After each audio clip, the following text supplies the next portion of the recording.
Students, Math class 7th, worksheet number 3, Organization of Data. Organization of Data मतलब संगठन करना, इकट्ठा करना, रीअरेंज करना। और डेटा का मतलब होता है कि जो इन्फॉर्मेशन हमारे पास है उनको रीअरेंज करना है।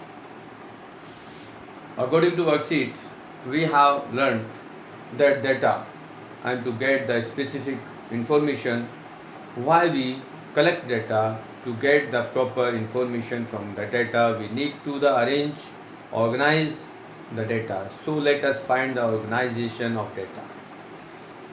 According to worksheet, the class teacher of the class 7 want to know how many students reverted back worksheet on WhatsApp group. She writes down the total number of students in this way: 33, 35, 46, 29, 46, 32 and 38. She organized data of as follow to know that of the which day how many students completed the worksheet. Monday is 33, Tuesday is 35, Wednesday is 46, Thursday is 29, Friday is 46, Saturday is 32 and Sunday is 38. She has to send the average number of the worksheet to the department that she received the whole week. So she added all numbers of the worksheet reverted by the students during the whole week and divided by 7 to get the average number of worksheet. This average data is known as mean. As mean equal to sum of data divided by number of data. तो यहाँ यदि आप mean को हम लिखेंगे mean to sum of data divided by number of data. इस तरह से हम इस फॉर्मूले को यूज कर लेंगे for mean. And next, now if the teacher want to know how many photocopies she has made for the next week, almost all the candidates can get the worksheet. That will be 46 because the most frequent data is 46 and it called the mod. Generally understand के लिए आप ये बता दें थोड़ा सा कि mode क्या होता है. रिपीटेड नंबर, जो मैक्सिमम रिपीट नंबर होते हैं उनको हम मोड कहते हैं, और वही नंबर जो डेटा में गिवन है जो मैक्सिमम नंबर है या रिपीटेड मैक्सिमम टाइम्स है उसको हम मोड कहते हैं. तो इस डेटा के अनुसार 46 2 times and 2 days in a week worksheet return हुई हैं तो इसको मोड कहा जाता है. That to know on which 3 days less और 35 and which 3 days more than 35 students reverted to the worksheet. We write the data is increasing or the decreasing order and the data that comes and the middle in called be median. Next word median है, mean, mod and median. Median is the middle terms of the data. If the number of data is even, then the average of the two middle most data is called the median.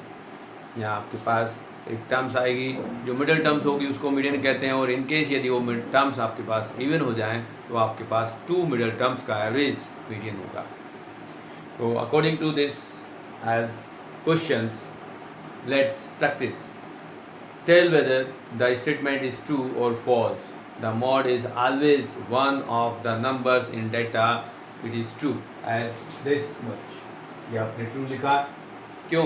क्योंकि जो data है उस हम mode जो discuss करते हैं, mode जो हम आपके पास डेटा दिए गए उनमें से कोई एक नंबर होता है तो it called be always one of the numbers in data. The mean is one of the numbers in data. यहाँ फिर पूछा गया कि मीन क्या कोई नंबर होता है, तो नॉट श्योर कि वो मीन आपके डेटा का कोई नंबर हो. वो एवरेज होता है, उन सब का सम करेंगे फिर नंबर ऑफ डेटा से डिवाइड करेंगे तब आपके पास नंबर कुछ भी हो सकता है. तो it is false and that the median is always one of the numbers in data. So always not, one times. If you have the even number, so you get 2 middle terms and average both, it can be median. Or if you have the odd number, so middle terms is median. Now the organize the following the data, marks in the class, assignment in the tabular form. अब tabular form की form में इनको यदि उसने कहा है कि इनको अरेंज करना है तो आपके पास 1 to 9 तक के नंबर्स डेटा की फॉर्म में रीअरेंज करते हो तो ये आपके पास नंबर दिए गए हैं। इसमें नंबर ऑफ डेटा जो 20 है। अब रेंज पूछा गया, इसमें डेटा को टेबुलर फॉर्म में अरेंज करना है। तो टेबल आपके पास कैसे अरेंज होगी, इस डेटा को हम लिखेंगे 1 2 3 4 5 6 7 8 9 और 1 हाउ मेनी टाइम्स ऑफ 1। अब यदि हम काउंट करते जाएं तो टेबल बनाते जाएं तो 4 जो है ये तो आपके पास मार्क हो गए, यहाँ हम कह देंगे टैली मार्क, और यहाँ फिर हम कहेंगे frequency.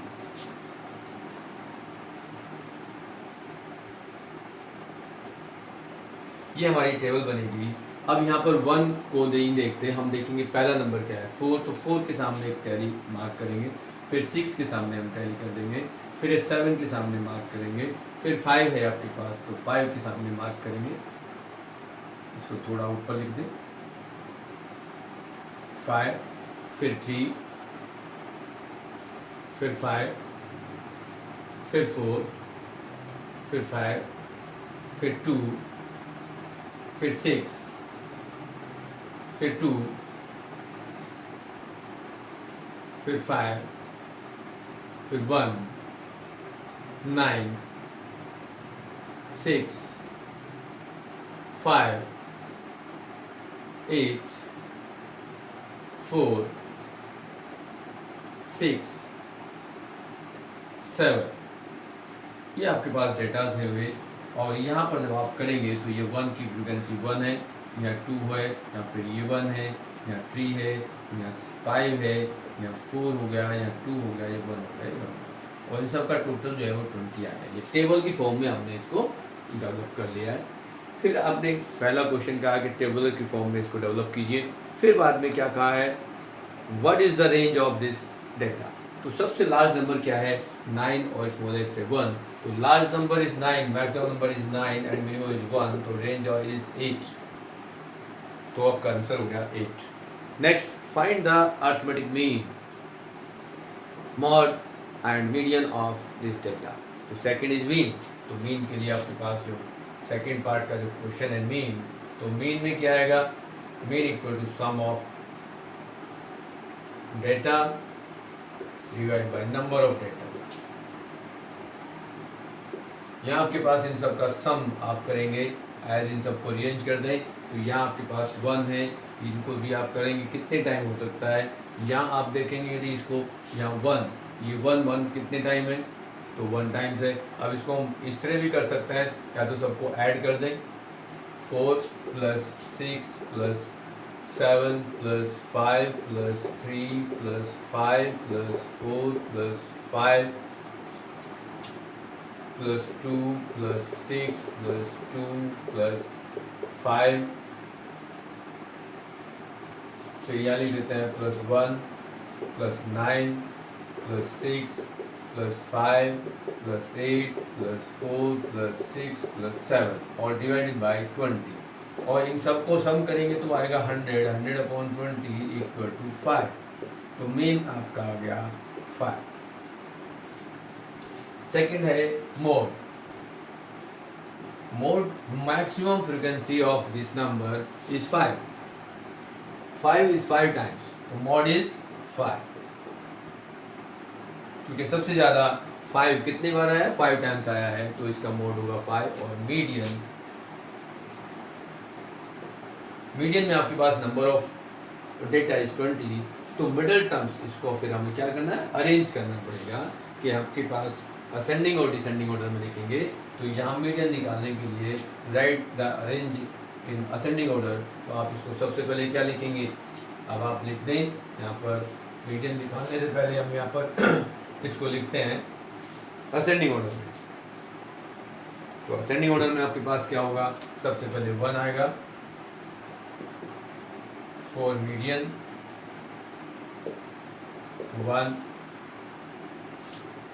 2 2 3 4 4 4 5 5 5 5 5, then 6 6 6 6 7 7 8 9. Then middle terms, median means